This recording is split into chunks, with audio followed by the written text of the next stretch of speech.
श्रीमद् भागवत गीता 5वां अध्याय संन्यास योग। अर्जुन बोला, कृष्ण, तुम कर्मों के संन्यास अर्थात सम्यक त्याग की और फिर कर्मियों की प्रशंसा करते हो।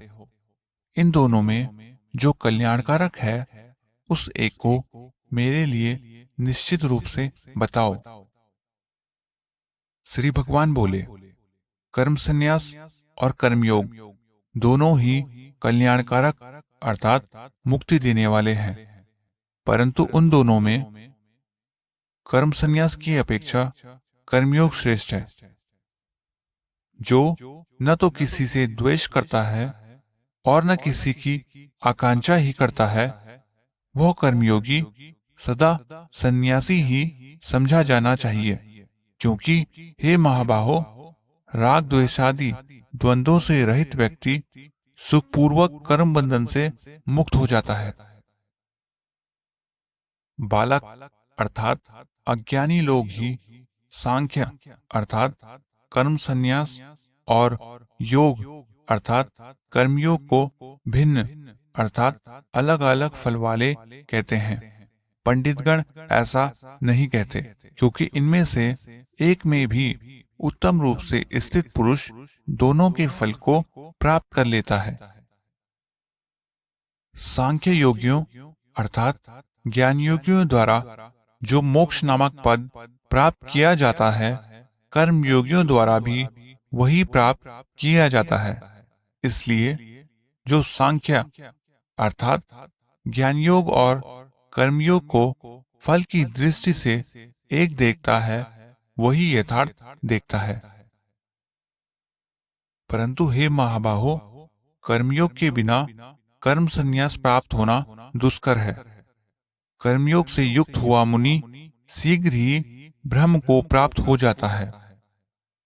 जो कर्मयोग से युक्त है, विशुद्ध अंतकरण वाला है, जिसने देह पर विजय पा ली है, जो जितेंद्रिय है तथा समस्त प्राणियों की आत्मा ही उसकी आत्मा हो गई है, ऐसा पुरुष कर्म करता हुआ भी उसमें लिप्त नहीं होता।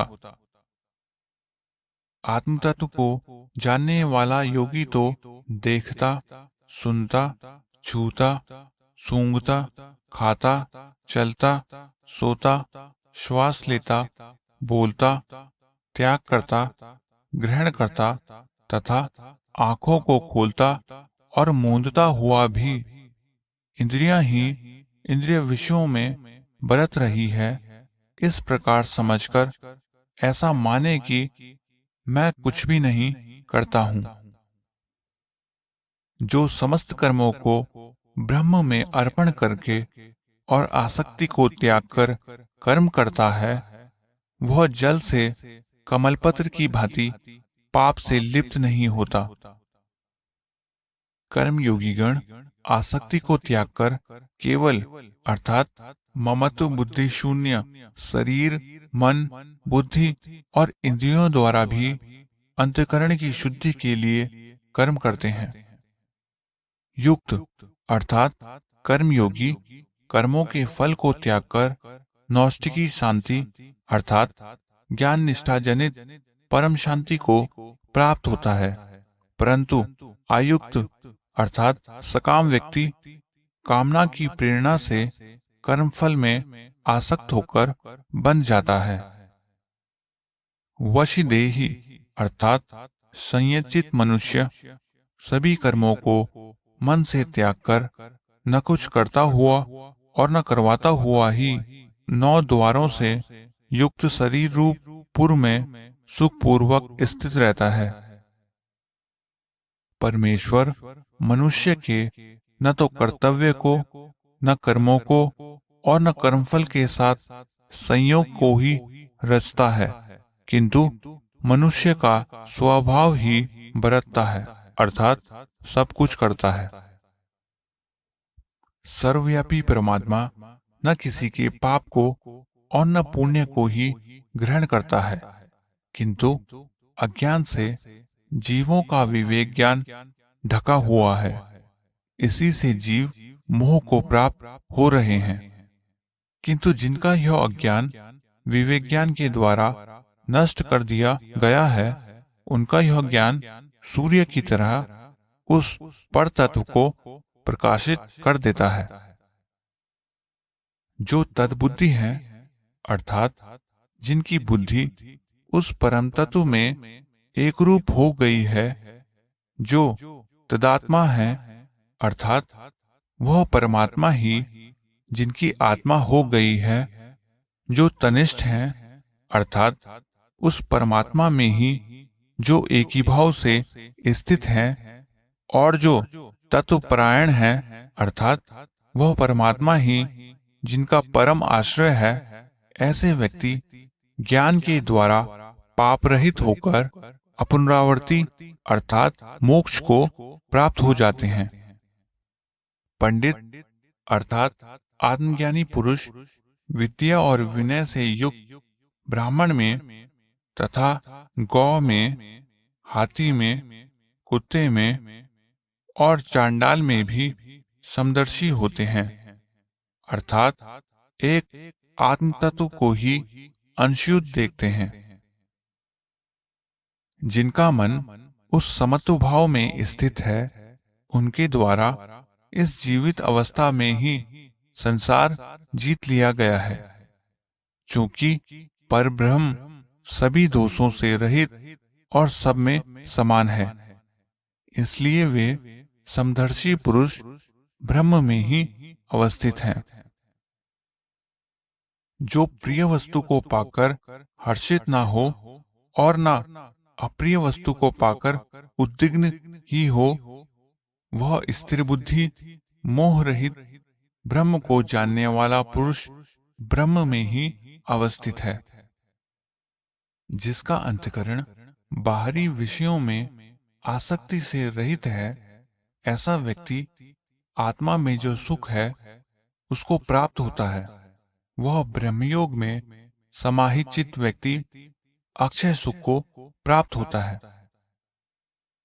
जो स्पर्शजन्य अर्थात इंद्रियों और विषयों के संयोग से उत्पन्न होने वाले भोग हैं, वे सब दुख के ही कारण हैं तथा उत्पत्ति विनाशील अर्थात अनित्य हैं। इसलिए हे कौन्तेय, विवेकी पुरुष उनमें नहीं रमता। जो मनुष्य इस जीवन में शरीर छूटने से पहले काम और क्रोध से उत्पन्न होने वाले वेग को सहन करने में समर्थ हो जाता है, वही योगी है और वही सुखी है। जिसका अंतरात्मा में ही सुख है, जो अंतरात्मा में ही रमण करने वाला है तथा अंतरात्मा ही जिसका प्रकाश है, वह योगी ब्रह्मभूत होकर अर्थात परब्रह्म के साथ एक रूप होकर ब्रह्म निर्वाण अर्थात मोक्ष को प्राप्त हो जाता है। जिनके समस्त पाप नष्ट हो गए हैं, जिनके सब संशय निराकृत हो गए हैं, जो जितेंद्रिय हैं, जो सभी प्राणियों के कल्याण में रत हैं, ऐसे ऋषिगण ब्रह्म निर्वाण अर्थात मोक्ष को प्राप्त होते हैं। जो काम क्रोधादि से रहित हो गए हैं, जिन्होंने चित्त को वश में कर लिया है, जिन्होंने आत्मा को जान लिया है, ऐसे यतियों के लिए सब ओर से अर्थात जीवित अवस्था में और मरण के पश्चात भी ब्रह्म निर्वाण अर्थात मोक्ष प्राप्त रहता है। बाह्य विषयों को बाहर ही रखता हुआ दृष्टि को भौहों के बीच में स्थित करके तथा नासिका के भीतर विचरने वाले प्राण और अपान वायु को सम रखकर जो संयत इंद्रिय मन बुद्धि वाला मोक्ष परायण मुनि इच्छा भय क्रोध से रहित हो बरतता है, वह सदा मुक्त ही है।